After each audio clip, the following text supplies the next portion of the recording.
Bien le bonjour mesdames et messieurs, ici Maxime Bizot, fondateur de fiche-droit.com et on se retrouve aujourd'hui pour une nouvelle vidéo dans laquelle on va parler de la classification des contrats. Alors déjà pour commencer, qu'est-ce que ça veut dire classification des contrats?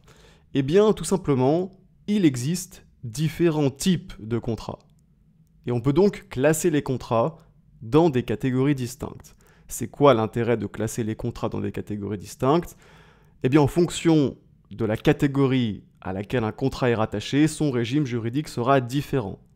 Donc la catégorie à laquelle un contrat est rattaché détermine les règles qui lui sont applicables. C'est donc extrêmement important de bien connaître les différents types de contrats, et c'est ce qu'on va voir dans cette vidéo. On commence donc avec la première distinction, qui est la distinction entre les contrats synallagmatiques et les contrats unilatéraux, distinction qui est posée à l'article 1106 du Code civil, qui nous dit dans son premier alinéa que le contrat est synallagmatique lorsque les contractants s'obligent réciproquement les uns envers les autres, et qui nous dit dans son deuxième alinéa que le contrat est unilatéral lorsqu'une ou plusieurs personnes s'obligent envers une ou plusieurs autres sans qu'il y ait d'engagement réciproque de celles-ci. Alors qu'est-ce que ça veut dire ? Eh bien, déjà, un contrat synallagmatique, c'est donc un contrat qui crée des obligations réciproques entre les deux parties. Donc la partie A est tenue d'une obligation envers la partie B, et la partie B est tenue d'une obligation envers la partie A. Ainsi, chacune des deux parties est à la fois débitrice et créancière de l'autre partie. Et à l'inverse, un contrat unilatéral, il ne va créer des obligations qu'à la charge d'une seule des parties. Donc dans le contrat unilatéral, seule une des deux parties s'oblige envers l'autre, contrairement à ce qui se passe pour le contrat synallagmatique. Il n'y a donc pas d'obligation réciproque entre les parties, une des deux parties est débitrice et l'autre partie est créancière. Par exemple, le contrat de vente, c'est un contrat synallagmatique. Dans le contrat de vente, le vendeur s'engage à livrer la chose objet de la vente, tandis que l'acheteur s'oblige à payer le prix convenu. Il y a donc des obligations réciproques entre les deux parties. Le vendeur est créancier du prix et débiteur de la livraison de la chose, tandis que l'acheteur est créancier de la chose et débiteur du prix. Et en ce qui concerne le contrat unilatéral, un bon exemple, ce serait le contrat de donation, puisqu'en effet, dans le contrat de donation, le donateur transfère la propriété d'un bien au donataire, et ce sans contrepartie.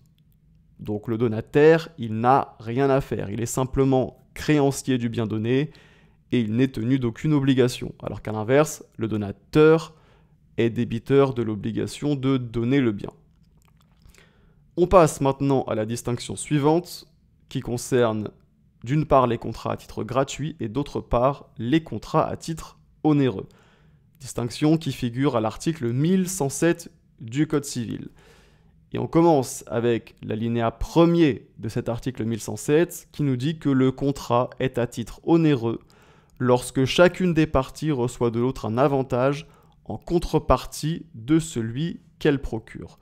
Donc ainsi, un contrat à titre onéreux, c'est un contrat dans lequel chacune des parties reçoit une contrepartie en échange de la prestation qu'elle fournit.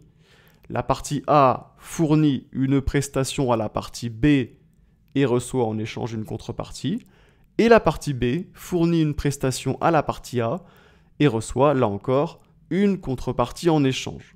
Donc chaque partie fournit une prestation et reçoit quelque chose en échange.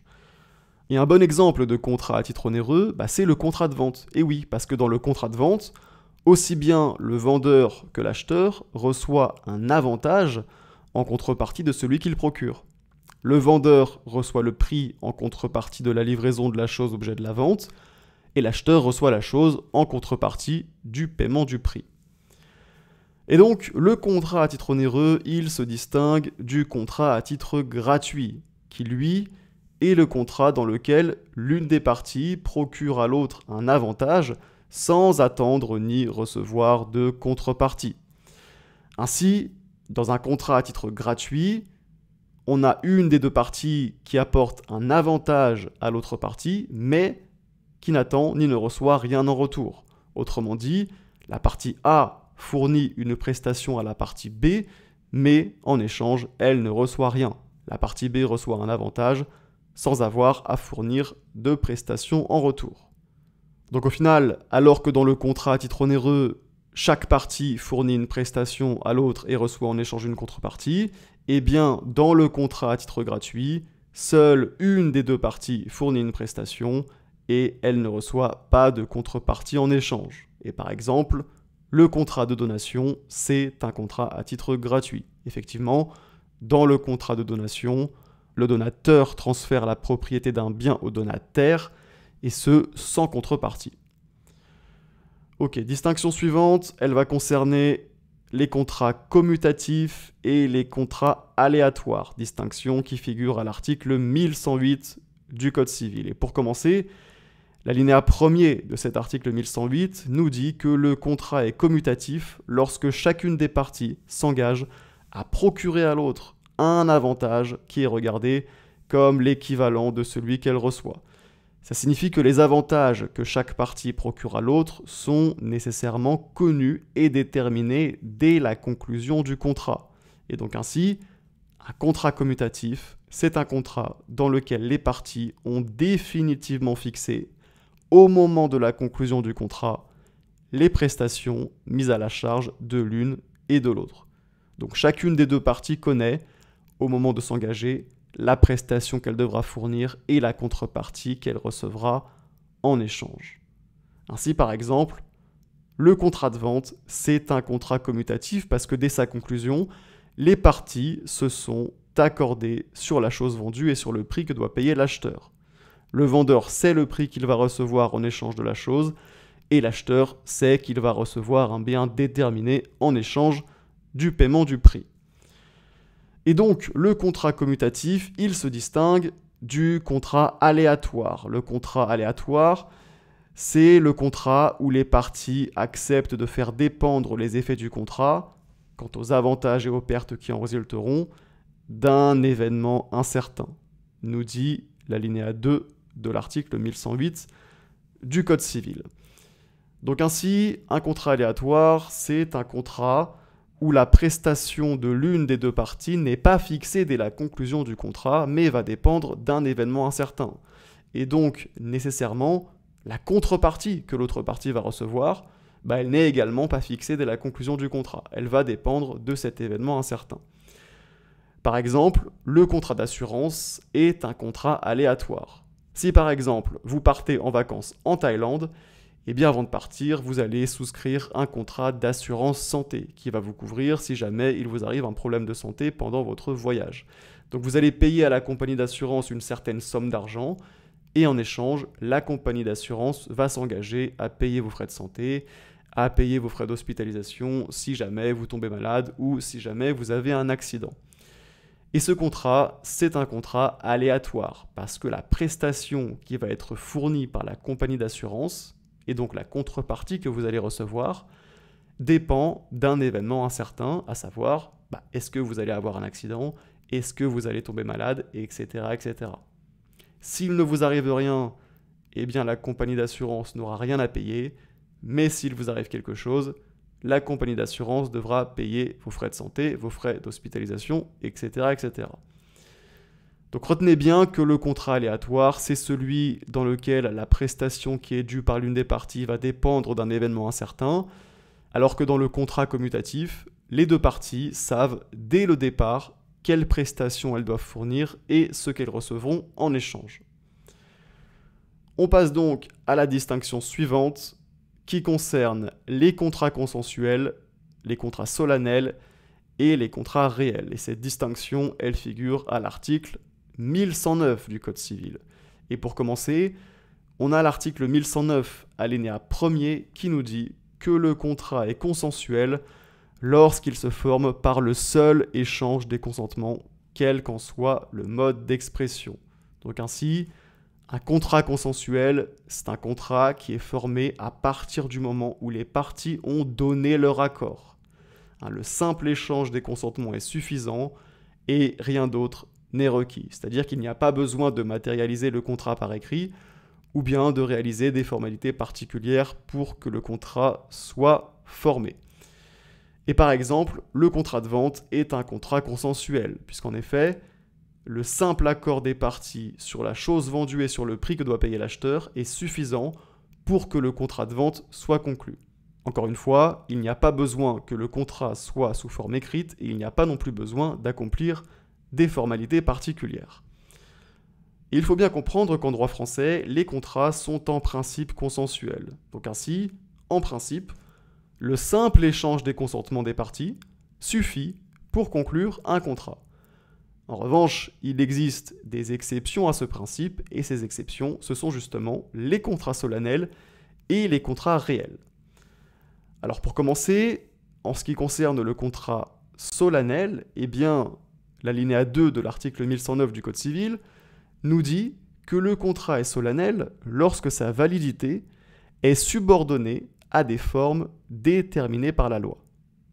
Ça signifie que pour être valablement formé, un contrat solennel doit respecter un certain formalisme, contrairement à un contrat consensuel qui ne requiert aucune forme particulière.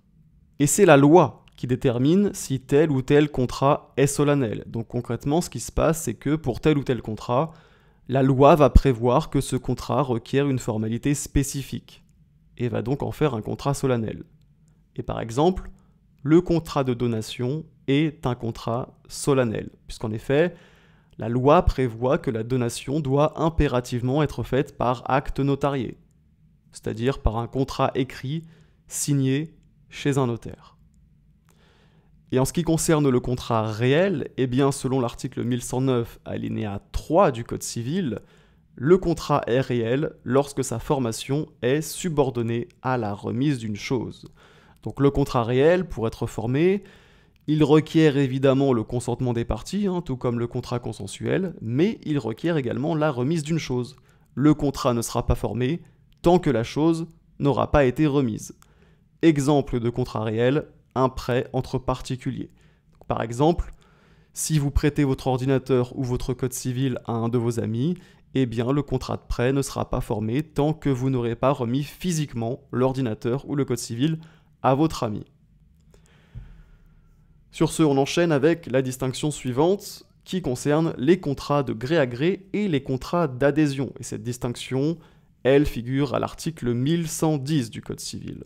Et pour commencer, l'alinéa 1er de cet article nous dit que le contrat de gré à gré est celui dont les stipulations sont négociables entre les parties. Donc, dans un contrat de gré à gré, aucune des parties n'impose à l'autre les clauses du contrat. Aucune des parties ne détermine à l'avance le contenu du contrat.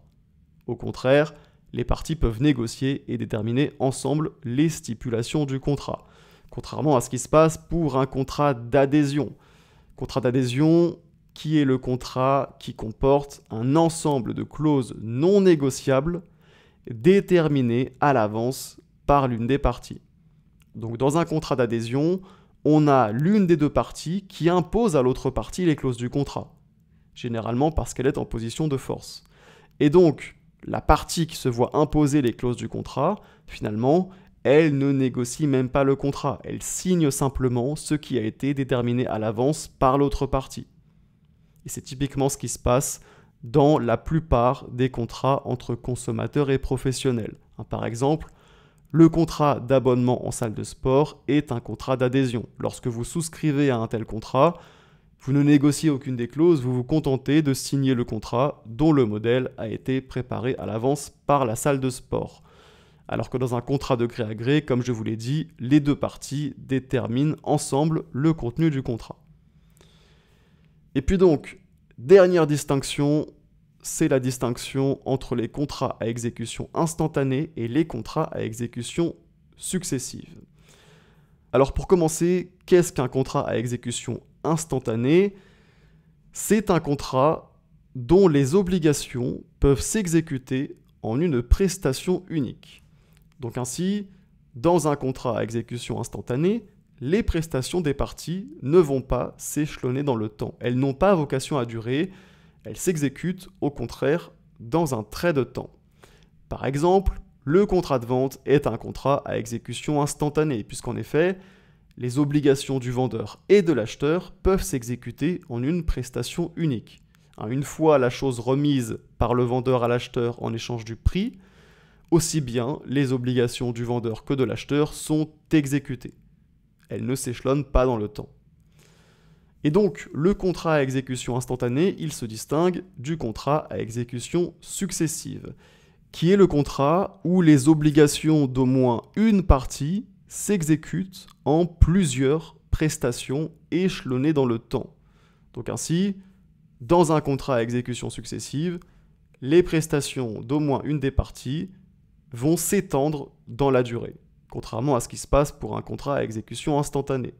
Et par exemple, le contrat de bail est un contrat à exécution successive. Si par exemple vous êtes locataire d'un appartement, vous payez votre loyer tous les mois. Donc votre obligation de payer le loyer s'exécute en plusieurs prestations échelonnées dans le temps. Et inversement, votre propriétaire vous garantit la jouissance du bien pendant toute la durée du bail. C'est donc bien un contrat à exécution successive, car les prestations s'échelonnent dans le temps.